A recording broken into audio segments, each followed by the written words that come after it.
आज मैं आपको दिखाऊंगा कि 6283 मॉड्यूल की पूरी वायरिंग कैसे की जाती है।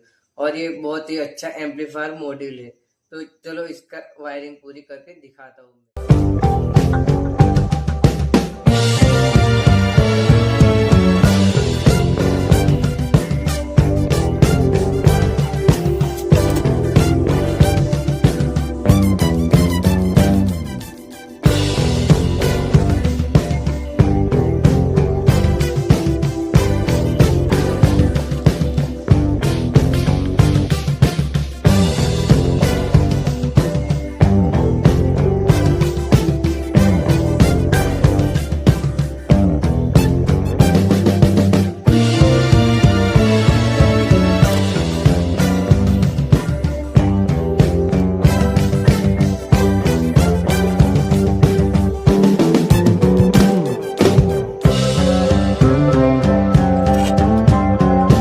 हो चुका है। वायरिंग कंप्लीट हो चुकी है। कुछ ये इस तरह से दिख रहा है।